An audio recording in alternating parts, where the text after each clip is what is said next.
Right,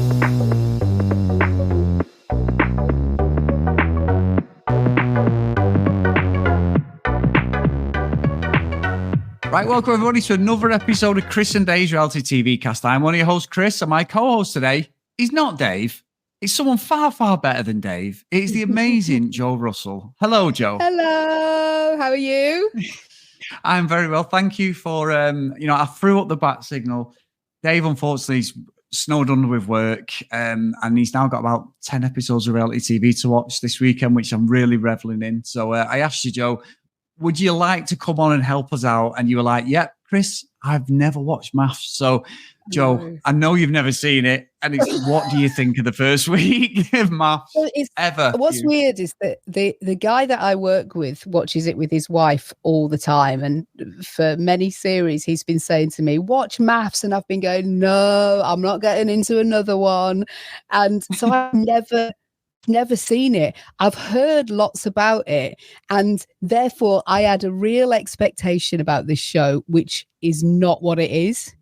So my expectation was, and it might go all wrong next week, don't get me wrong, but my expectation was that they mismatched everybody on purpose to create drama.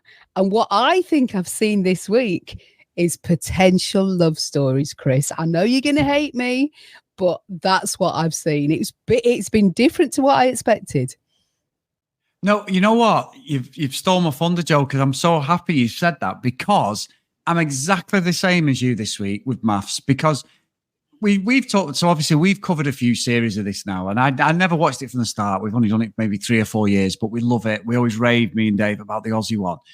And I know, like, you've got to keep everyone involved. You've got to have drama, because if everyone gets on for 6 weeks, it's going to be the worst fucking show you've ever watched, and it's going to be so boring. Yeah, exactly. Like, if there's no, so I get it, but you're right. People, like, there's some of the girls were saying, and it was so bad. Like Lacey, who's the twin, my sister's always been the good-looking one. Oh, hello, what happens there? The guy goes, it felt so. And we'll get into that. Then there was like that knob Casper and Emma, and he's like, and he didn't, it just what attracts it. And then Polly with Adam, and I was like, and I was the same as you. Before we even get into it, I was like, this is the producers taking the piss. Every insecurity that some of the women have actually said was then played out on the fucking show for drama. And I'm like, this feels like a bit too cute for me. So I'm glad you've said that, because I was going, I'm not sure whether this is real.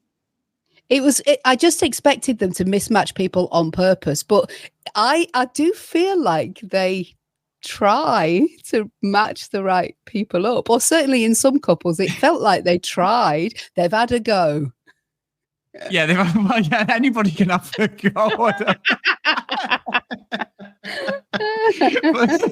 but so what we'll start with then, I'll go through each couple, and then we'll have a chat about them, and then, just go through the different things. So the first one, well, on today's agenda, is Kieran and Christina. So both Christina talks about being ADHD, something I can relate to now as well. So I understand that, full of energy. Kieran's the same. I wasn't sure about his speech when he was doing that little song, and he said about, I'm going to probably shit on your chest. You shit my chest. I was like, I'm not sure that will go down very well with any family. Even his mum was like, for God's sake. However, we did see the birth in Kieran, and he's not the only one, of the modern male haircut in the UK. So anyway, I'll let you what is your spot about them as a couple? When we saw them, like, in the stag do and the hen do situation, I didn't like either of them, but I really like them now. I really think they're good together.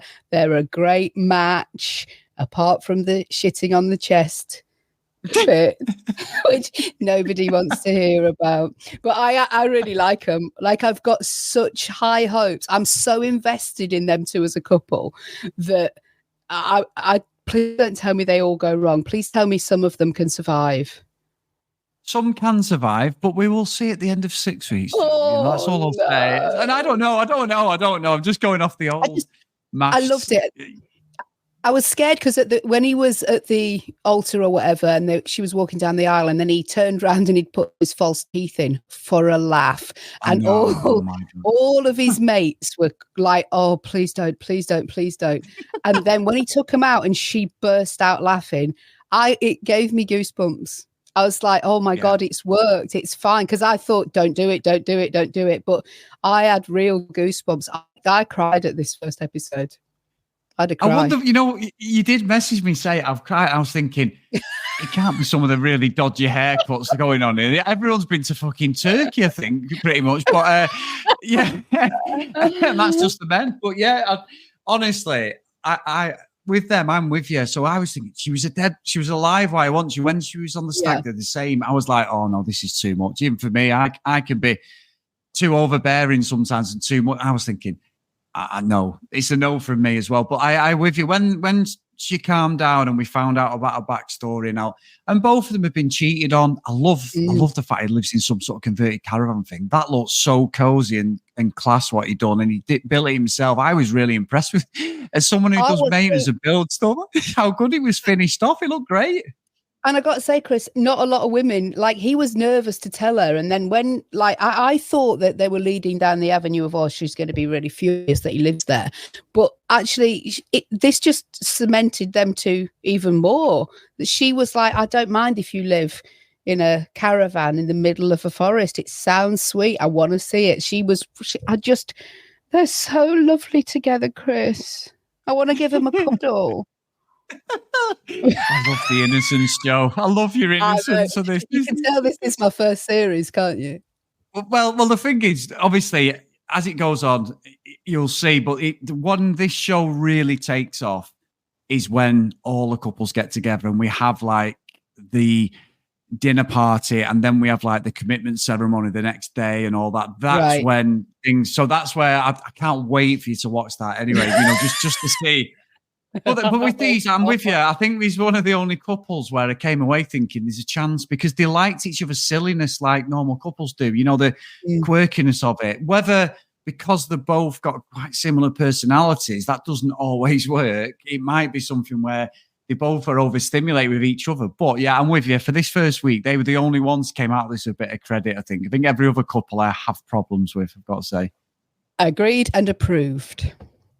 Thank you. Well, the next couple is Casper, who comes from a very, very, very posh stock. And for some reason, he wants to sleep with his sister because that's who Emma reminded him of. And I was going, oh my God, what are you talking about, mate? And this went on, and he didn't like the way Emma looked. Emma seemed like, she said, Bridget Jones. She loves a glass of wine, very energetic. You could clearly see, though, that she's got, she's quite an insecure person. That whole, and she says it herself, and we're all insecure. I know that, but the bravado of it all. But really, she just wants to be loved and that, and she's not found the right person. So obviously, as you said about the producers, put her with an absolute upper class bellend who wants to sleep with his sister. I was like, well, that's obviously exactly what we want to see. So anyway, what about them two, Jo? I mean, at first I quite liked them. Because he was the most attractive to me looks wise, and I was into it, and I thought, he's just not found the right person. It's all going to be brilliant. This is my naive, never watched it before head on. But yeah, what a dickhead. He needs therapy because he is still holding on to, my sister was treated better than me as a kid, and I therefore don't like my sister anymore. He's holding on to that. And he's a man, I think, in his 30s. And you just got to go, let it go, love. Let it go. Yeah. Have a lovely time. And he needs help. I think he's got the potential to be a nice guy, but God, he doesn't understand women. I mean...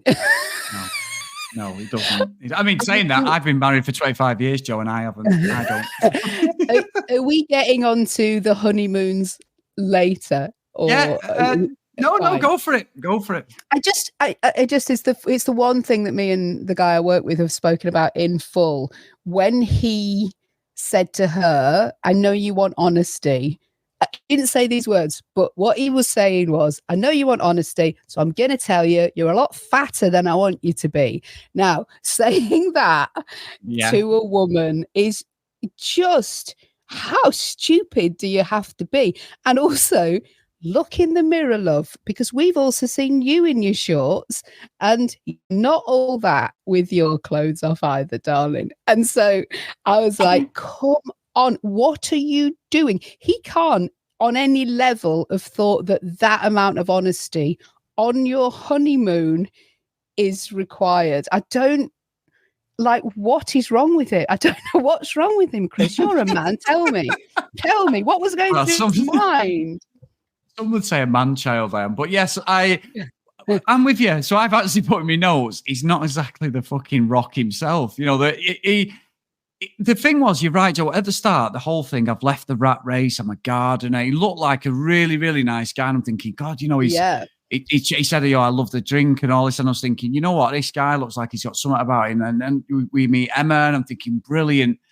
And then this weird stuff with his sister. His sister obviously dominates him because as soon as she was doing that like video call, FaceTime thing with his nephews and nieces, he seemed to sort of completely change his persona, even his stance, the way he was, his whole body changed, like she was dominating, taking the mick out of him. And you're right.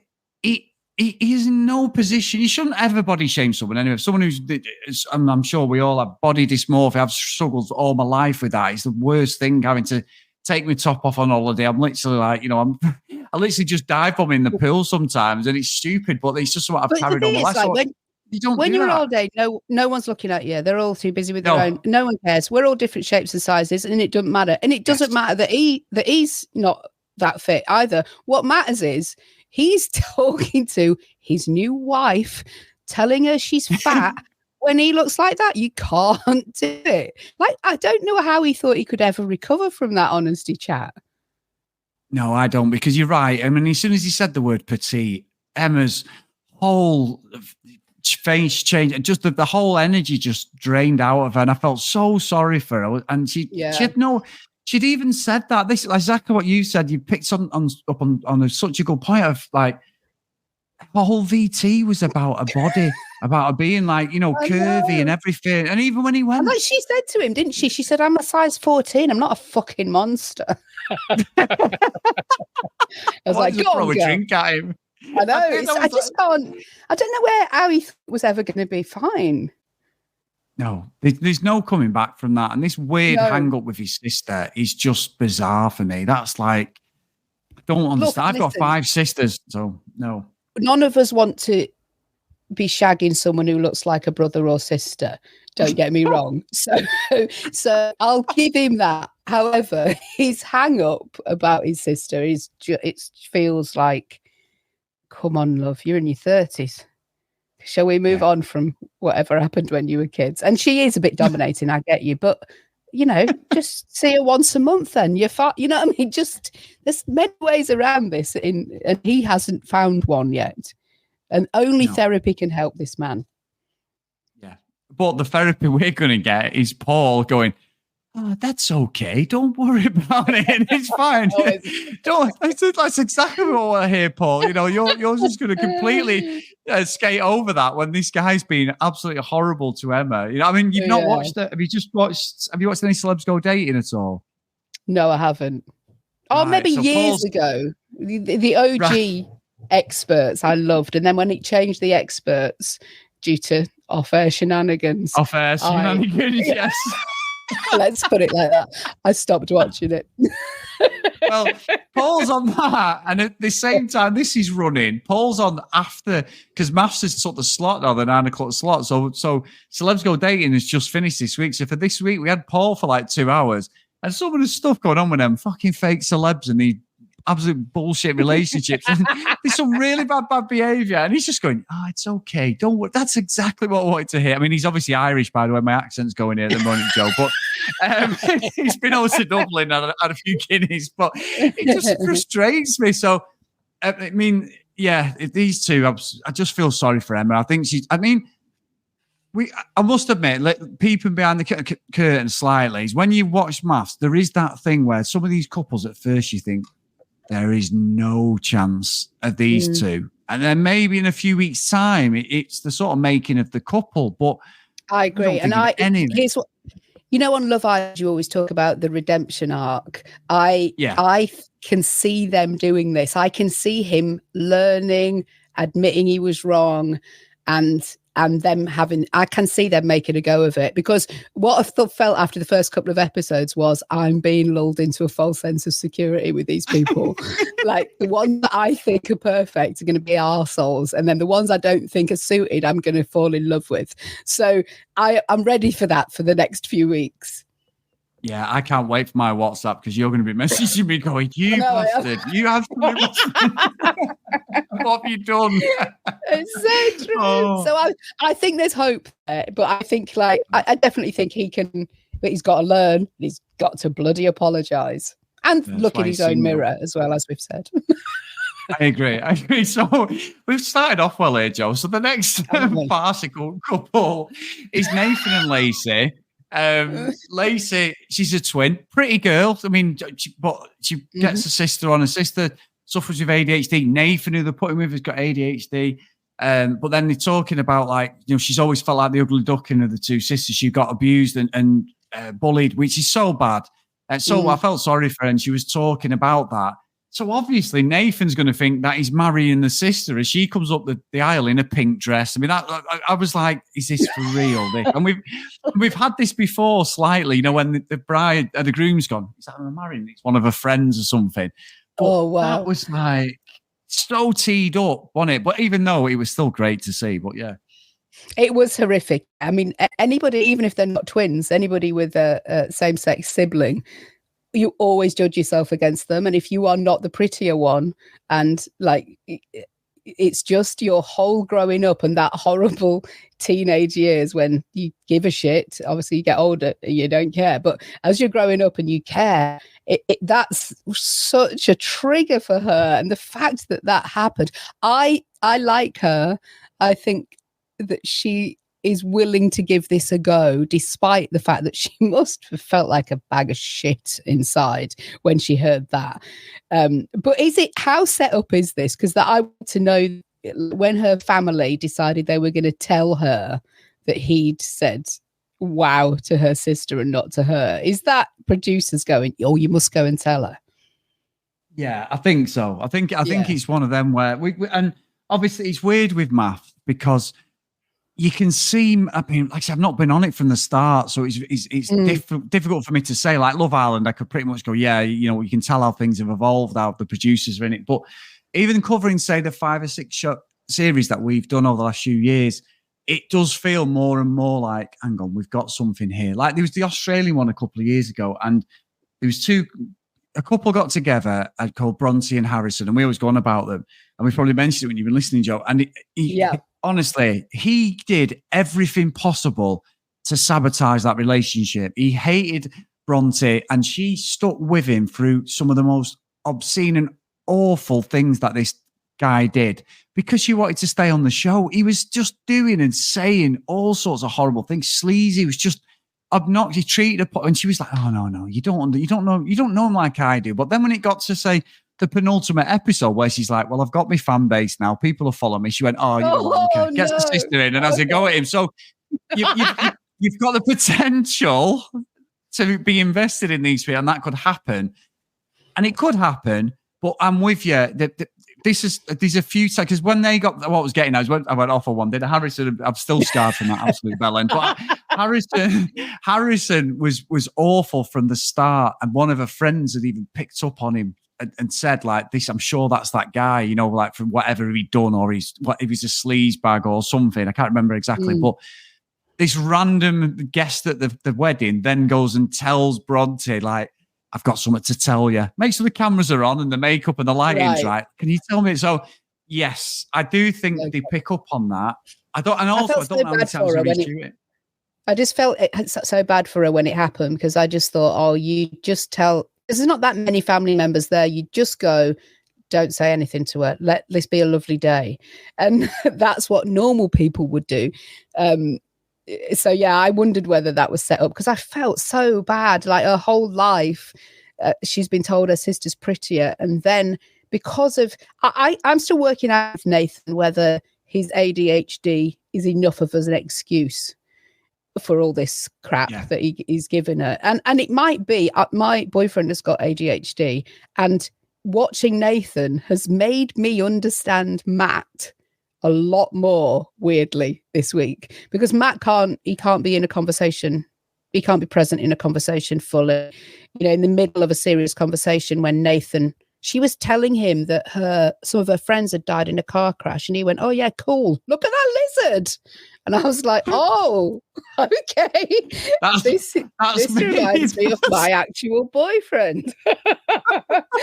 So, I mean, Jesus, it's so horrible. But this has been a good bit of therapy for me. I've gone, okay, maybe Matt's not always a dick. Maybe he really, it is his condition. Oh, Matt. I'm saying poor Matt because Samantha was to my right on the sofa, and when they were saying it, and obviously I got diagnosed ADHD last year, and she's looking because she knows, like, what I'm terrible at, Joe, is I've always got my phone, so I'm always like YouTube, Twitter, whatever I'm doing. And we're watching something, and if I'm not into what we're watching, I'm gone. And Sam will say something about it, and I'll go, yeah, and and then eventually I can get away with going, yeah, for so long, and then she goes. And she'll say something exactly like that. It's like, the fucking cat's died. And you're going, yeah. You're not even listening. You go, what's happened? And I'm going, I don't know. But, honestly, the thing I say to Matt the most is, yeah, means you're not listening. So every time you say, yeah, I know that you've not fucking heard me. So, watching Nathan do all this in front of me has made me give him probably more sympathy than people who don't live with an ADHD person. So I'm trying to give him the benefit of the doubt. I don't hate him, but I don't know if he's a dick or not. I don't know yet. Yeah. No, and I'm with you because I felt as well some of the things he says. Look, ADHD is different for everyone, but everyone, if you brought up correctly, you know how to speak to him, how to say things. Because he said the same thing again about, his type, didn't he? And he never really complimented her at all, did he? He complimented his sister, and he was like, "Oh, she looks nice." Like he wasn't like, "This is my wife. You are gorgeous." He was only on the honeymoon where he sort of acknowledged her when no one was around, and I'm like, you should be bigging her up. She's your queen. I know it's a TV show and you've just met her, but if you're playing the game and if you want to stay here for 6 weeks, Nathan, even if you're bullshitting us, give the audience something back because he seemed dead superficial. His story was quite interesting, but then it just became like, I think you've been just being a bit of a dick here. It's nothing to do with like your ADHD. Yeah, exactly. That's why I'm torn between, is he a dickhead or is it his condition? I'm not sure. He's the one out of all of them that I think is going to try so he gets likes, so he gets followers. I don't think he really gives a toss about Lacey, but he will go, "Oh no, I want to try. And he's pumped up at the gym. He's going to get followers, isn't he? So I think out of all of them, he's probably the one that is here for a bit of fame so far. I think so. Yeah. And he is a good-looking guy. You can see that. There's certainly some of the shots they were doing from the angles. He looks like a proper model, doesn't he? So yeah, I was happy to look at him for sure. Well, I'm not admitting that, Joe, but yeah, I agree. But anyway, moving on. So even Charlie. So we'd met Charlie, who'd had a little bit of a disagreement with at the stag do with Alex, who basically said, "It doesn't matter if I get picked and I get with someone. I'll just pick someone else, and you can get with someone else." And Charlie had a bit of a go, and then Charlie's VT was like, "I fall in love too quick. I travelled to, I think he said Dublin or Ireland, and it was all over within a few hours. I really fall."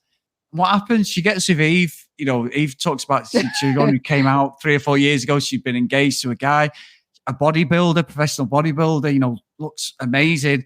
And Charlie literally did that. And then from there, they dominated literally the whole week. It was an absolute disaster, wasn't it, their relationship? I really, really liked them at the wedding. Then no more. I liked them on the wedding day. I thought, again, I'm so emotional. They're perfect for each other. How lovely. And then it became a huge shit show. And both of them are horrific. I think that I don't think either of them know themselves. I think they know themselves, but they don't.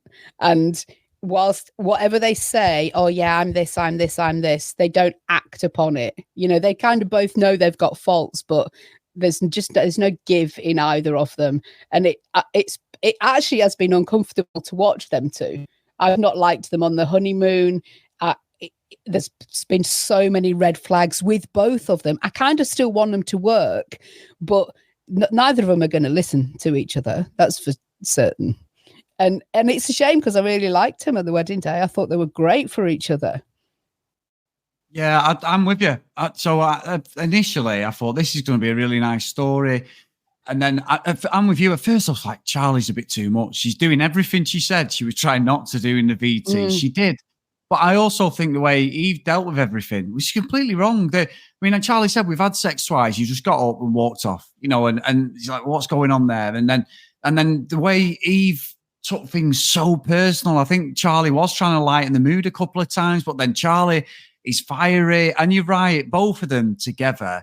I felt they were, I'm saying this like I'm Mr. Mature, but they felt very immature, didn't they? Like emotionally. Yeah. Stop laughing, Joe, now. If Dave was here, you'd agree and go, yes, I agree, David. But because it's me, you're like, shut up, Chris. But I do feel, even coming from me, it must be bad if I'm saying it, that there is a proper level of immaturity to both of them in dealing with like relationships and stuff.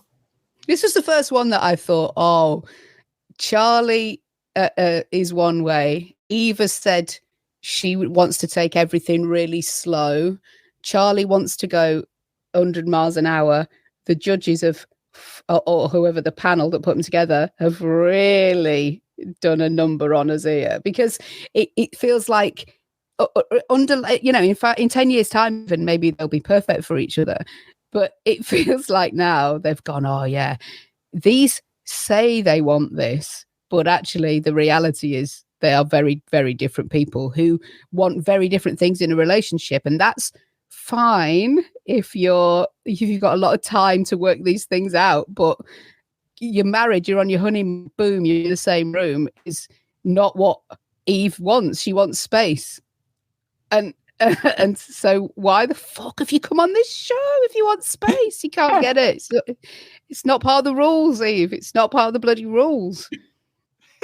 I was going to say that. I always say that, like Love Island. Oh, this is my last chance. So what's your last chance? Yeah, I'm going to go on a reality TV show. Fucking bullshit you are. Something bullshit. But, I don't think we're going to see. What'll be interesting, Joe, is when they do the dinner party and when they do the commitment ceremony, because that's when all the shit comes out. There's stuff that we don't see on camera that'll come out as well, which will be quite good. So that's where you literally will be like, oh, I am definitely watching every series from now on, because that's when it really gets juicy. Honestly, you'll be, it almost flips the format of the show, because then I always find that when they're doing the lovey-dovey stuff together, I'm like, no, I just want to get to the dinner party and the commitment ceremony, because that's when all the juiciness comes out usually. So, I'm here for it, Chris. I'm here for it. Good.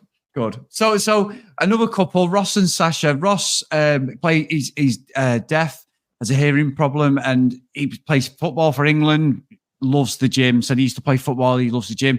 You've got Sasha there. She's from a bodybuilding family, competitive bodybuilding family. She's celibate. She said, she wants a beefcake and everything. He's got a kid. She's got 2 kids as well. And honestly, I don't think, he's... Cats, though. Her kids were cats, though, remember? Oh, yes. Sorry. Well, yes, that's true. That's me doing my ADHD now. Yeah, Joe. Yeah. 2 kids. Yeah. 2 kids. Yeah, that's the one. You pay more attention than me then, Joe. Yeah. So anyway, we'll just scrub over that, but let's just move on. So, but anyway, she said that she was really worried about sharing a bed with Ross. Now I can understand that. I'm not going to think it, because you're thrust together on a show and expected to just be, that's, what you're going through in the show. But she's trying to stick to her morals. She said, because, her dad and everything, she didn't want like the family looking down on her. Very pretty girl, he had a good backstory as well. Kept coming out with some quite, he kept saying things that I thought, oh no, he's quite like sort of, not sleazy, but, a little bit provocative, some of the things he was saying. And then when his mate was like, yeah, she's celibate, and he's going, what? She's celibate? And he's like, Oh, I respect that. Really, I do. Yeah. Fuck off. You don't respect that at all. It was edited. Their story was edited together beautifully. I'm celibate, and he's going, I can't wait for me wedding night. So it was edited together fantastically. But they did give me goosebumps. They gave me goosebumps. Like, she proper wants this to work, and I think I hope it does for them, because I actually think they're quite a nice couple together, because there's been no judgment on the fact that he's deaf, not from any of them, and on a shallow show like this, I would be thinking that there might be judgment. She didn't. It was no drama for her at all.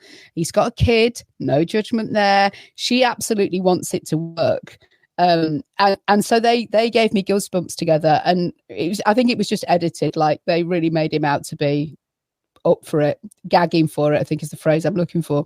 But when he said, "Oh no, I know you're celibate, I'll sleep on the sofa," I was a mess. I was goosebumpy. I was like, yeah, these two are great. I really want them to work, and I hope they do, because they both seem okay. They both seem, as far as reality TV goes, they seem like a quite decent pair. So we haven't seen too much of them, have we? We've only seen the wedding. So I keep my fingers crossed that the honeymoon goes good. Well, Jo. Well. Oh no. Oh no. So you are going to be bear witness to the reality radar coming back to this series. So early. Yeah, I'm sorry. You're one of the Casamorian who likes the Casamoron leader, Dave. You know, I'm not having it. A huge Dave fan. Yeah.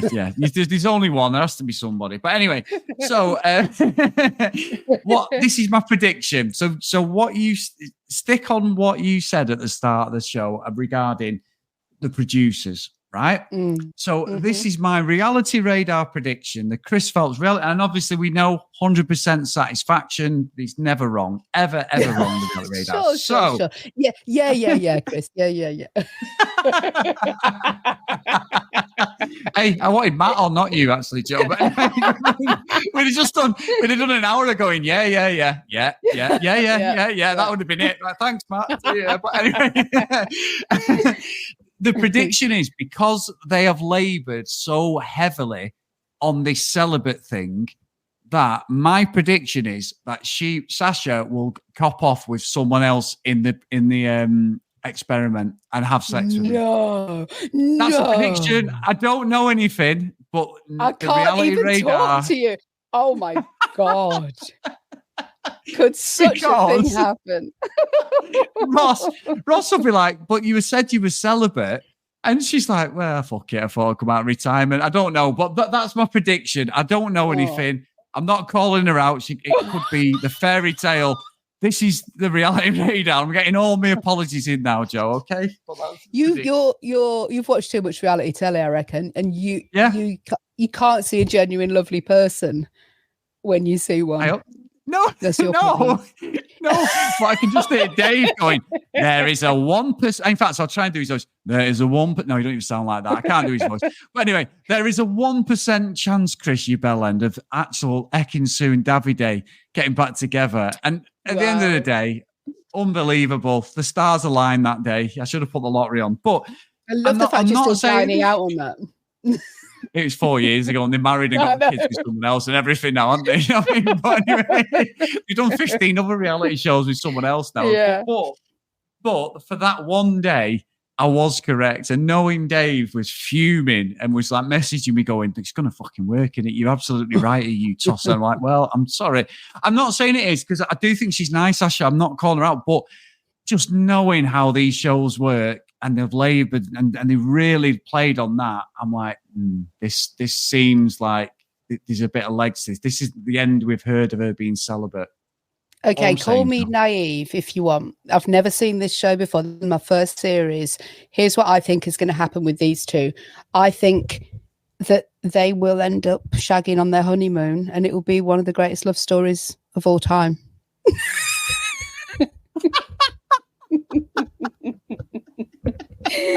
Chris, I'm here for love. I'm here for love. Well, I started off here for love and few years ago, and now I'm just fucking cynical. I'm like, no, I'm not having it. This is bullshit. So I Chris, cannot wait. He's the right star sign and everything. This is the man. This is the man for her. Well, he's a Sagittarius like me. He's from Manchester. He's got everything going for him, Joe. That's all I've got to say. He's got everything going. Let's move on. Yeah, Chris. I'm so happy that you've done a reality radar prediction with me. I'm so happy.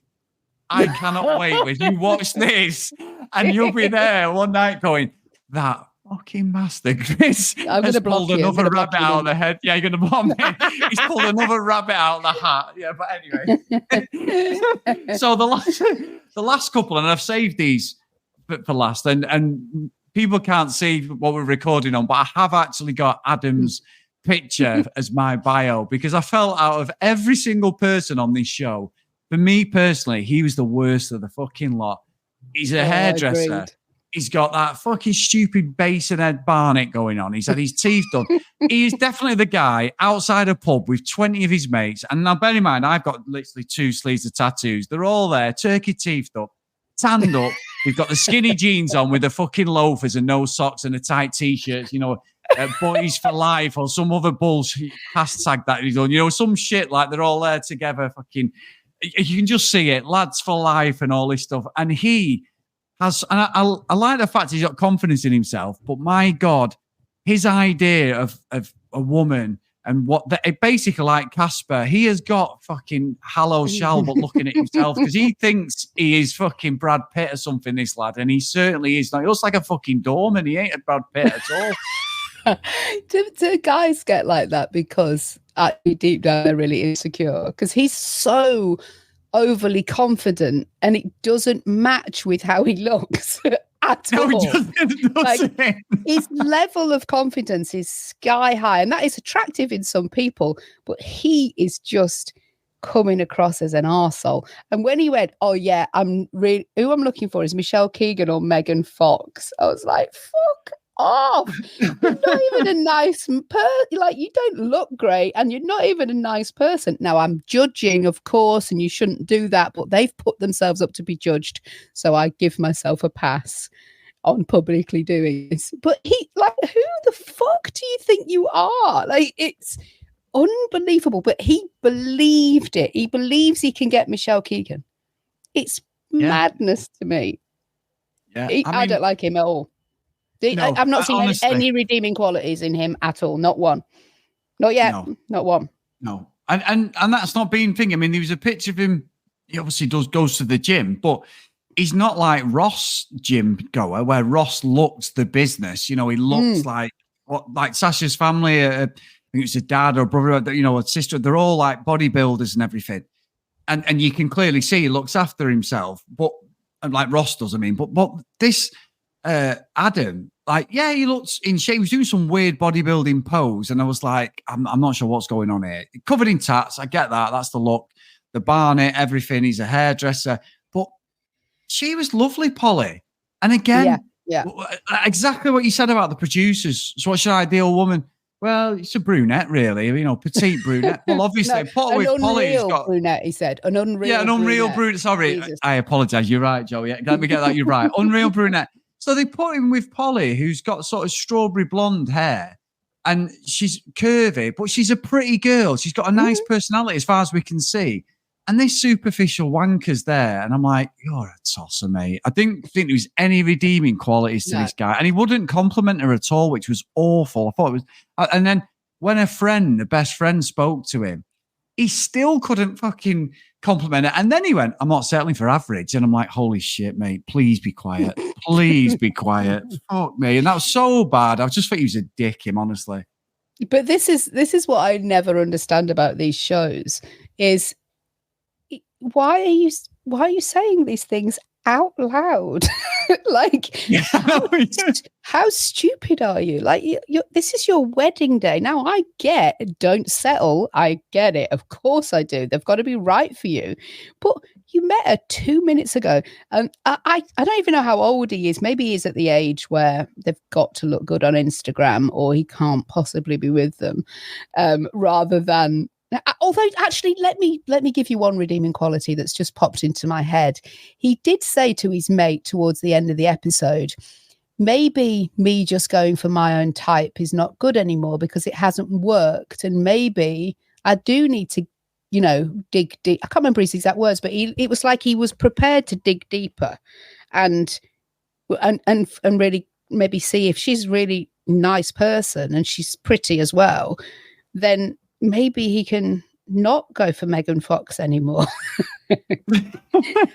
I think I remember him being a bit like, oh, well, maybe it hasn't worked in the past and I should give this a go. So I don't know, maybe there's a tiny 1% chance that he's a nice guy.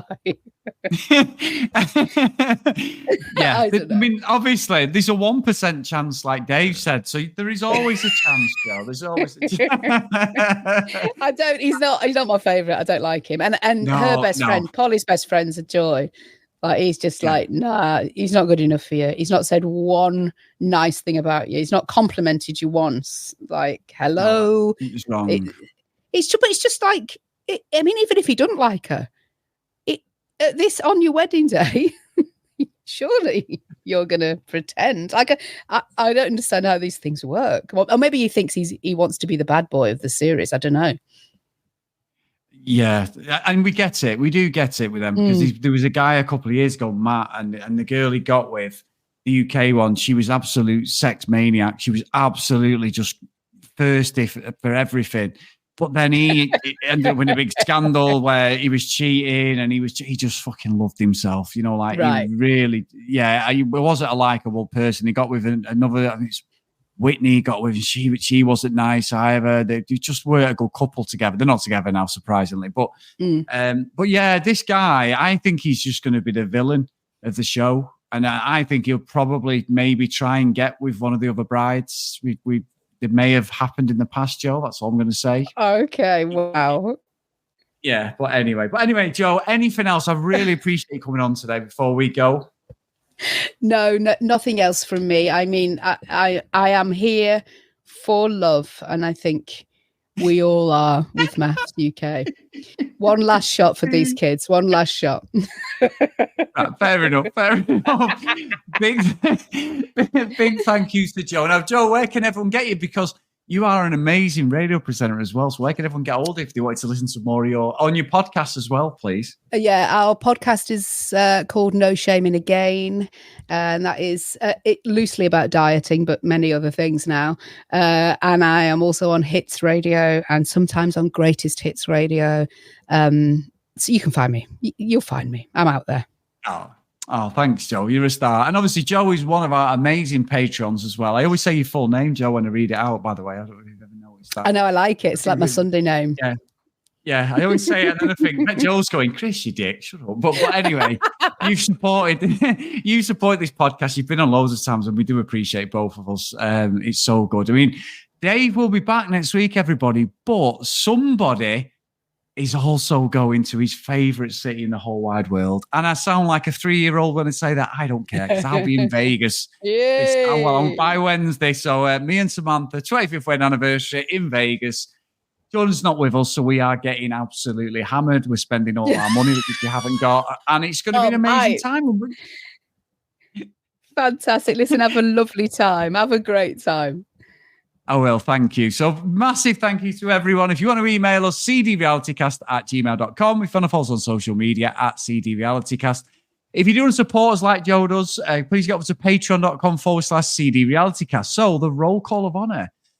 A big thank you to Tilly, Marcy, Stacey, Sinead, Kathleen Sims, Andrea, Nick, Danielle, Kim, Amanda, Larissa, Helen, Nicola, Fiona, Zoe, Gillian, Keith, Helen, Chloe, Joanna, Libby, Susan, Lauren, Lucky Lina Green, and Kent Gustavson. So thank you so much, everybody, for your support. It's amazing stuff. And thank you again, Joe. No problem. It's been nice chatting, and I will be WhatsApping you. Oh, yes, because the Reality Radar will be back, and Mr. Dave will be back as well. Thank you again. And Joe, Don't be a stranger. I want to know how you've gone on with MAFS. Please come back to me and give me some reviews. I'll keep everyone updated if you're not on the show. I do appreciate it. I will do. Nice to chat, darling. See you later. Take care, everyone.